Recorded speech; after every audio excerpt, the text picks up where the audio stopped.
Welcome to Wheelock's Latin, Chapter 12. In this chapter, we're going to be looking at the perfect system. We've already covered the present system, the present tense, imperfect, and future tense. But in this particular chapter, we're going to be looking at the perfect system. We'll look at the details here in just a minute. We'll also be looking at how to do a synopsis of verbs. So let's take a look at the perfect system. For all conjugations, that's what's exciting about this particular system, is that what we're about to look at and learn applies to all tenses in this system. So unlike the present system, where depending on the conjugation, how it worked, the verbs conjugated either present or imperfect future varied from conjugation to conjugation, here in the perfect system, all conjugations, first, second, third, fourth, and third IO, will all conjugate exactly alike. So let's look at the first tense in the perfect system. The first one is the perfect tense. The perfect tense. This is often referred to as the present past, or just simply the simple past. And the endings are I, isti, it, imus, istis, erunt. One more time. I, isti, it, imus, istis, erunt. You'll want to get these endings memorized. Just spend some time walking through the chant, memorizing it, and repeating it over and over.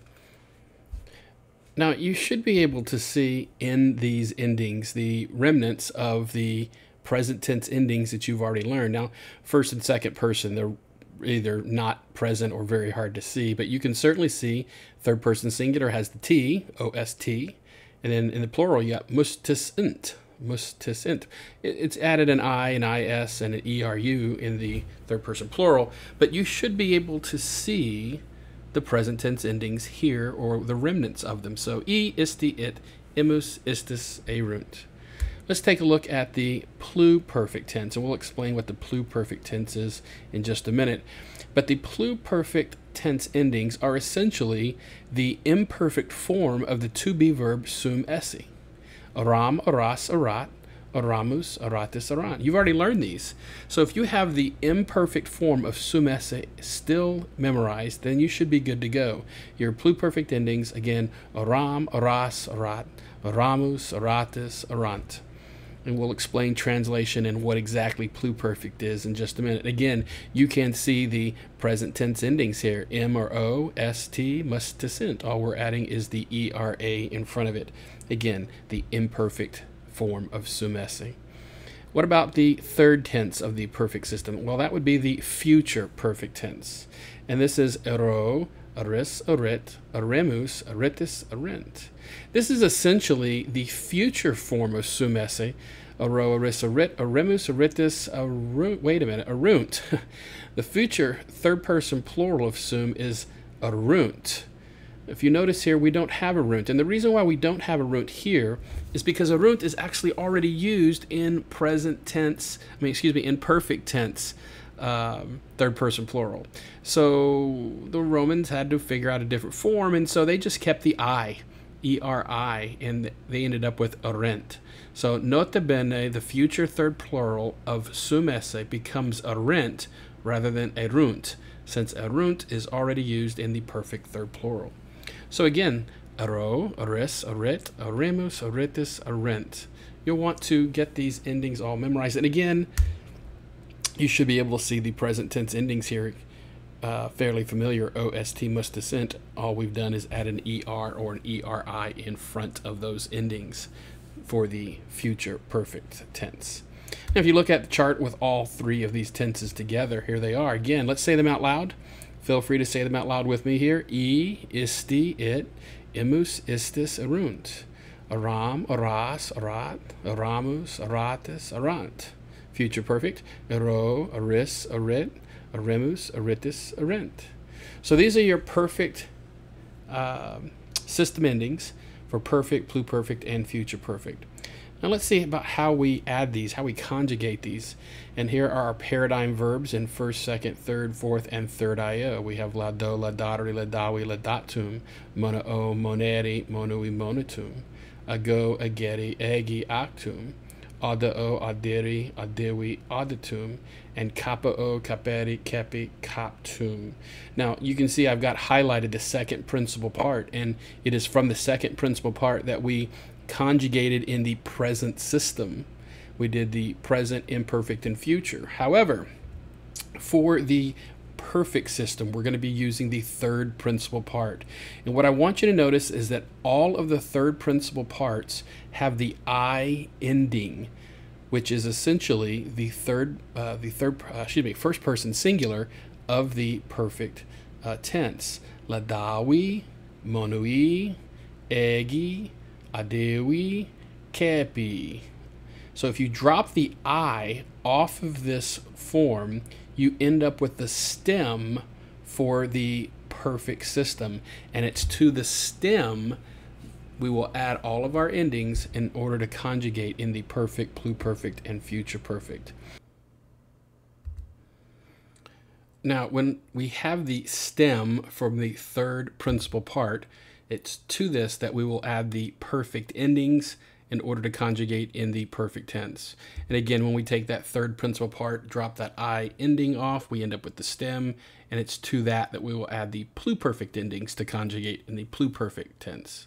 And then again, we take that third principal part, drop that I, and get the stem, and now we can conjugate in the future perfect when we add the future perfect endings.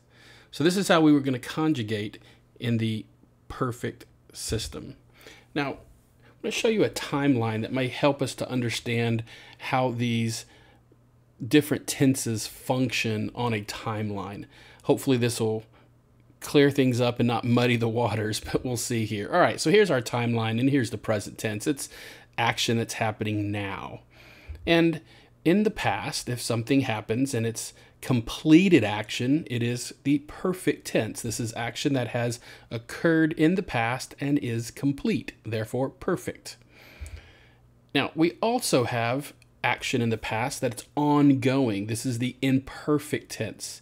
So usually this is in reference to some other point of time that's also in the past, like I was eating lunch when I heard the explosion. So this is action that's happening in the past, but it's ongoing in reference to another point in time. It is incomplete or imperfect action. Now there's a third kind of action or time in the past. We often call this the past past, but the official title here is the pluperfect. And the pluperfect is essentially action that has occurred in the past and was completed prior to another point in past time. It is the past time. Hopefully that doesn't makes more sense than it does less sense. But think about it this way. We translate this with like had. I had eaten lunch when I heard the explosion. So it had already happened by the time this other action, the explosion you heard, or the explosion I heard, the action of me eating lunch has already been completed prior to the hearing of this sound, and therefore it is the past. So this is all considered the past tense. All of these are past tenses: perfect, imperfect, and pluperfect. Now, what about the future? Well, we know future tense. That's stuff that's going to happen in the future. It will occur or may not occur in the future. But we also have something called the future perfect. What this is action that is going to still be in the future, but in reference to another point of time in the future, it will have already occurred or already happened. So this is the future past time. So it's in the future, but it's going to be the past future. Sounds like a Back to the Future kind of thing, but I think hopefully you understand this. If not, we'll be discussing this class in class on Friday. So let's take a look. Yes, and there we go. All of those two are both considered future tenses. It's on the future side of the timeline. Now, maybe this is another way to help us understand the perfect system. We have the perfect tense, which is essentially the completed present, and we translate that like I have loved. Then the pluperfect is essentially the completed past, and we translate that I had loved. And then we have the future perfect tense, which is the completed future, and we translate that I will have loved. So we have the completed present, the completed past, and the completed future. Perfect tense, pluperfect tense, and future perfect tense. I have loved, I had loved, and I will have loved. Now, I do want to note that in the perfect tense, more often than not, we simply translate it as a simple past, I loved. Just the past, simple past tense, then ed. All right. Now, notice again that completed past action. We've already noted it in the previous slide, but that is action that has occurred in the past and was completed prior to another time in the past. And then the future perfect is action that will occur in the future, but will be completed prior to a second point in time, in the future time. This is the future past. All right, and of course, present tense, perfect tense. This is action that has occurred in the past and is completed. Now let's look at amo, amari, amawi, amatum. And let's see how we conjugate this verb in the perfect system. Again, we're going to take the third principal part, amawi, drop the I ending, and that'll be our stem. Now, of course, amawi is actually the first person singular, so that's the form we use. But if you drop that I ending off, then it gives you the stem A-M-A-V, amaw, amav, to help enunciate that V a little bit. And to that we add our endings, I, isti, it, imus, istis, erunt.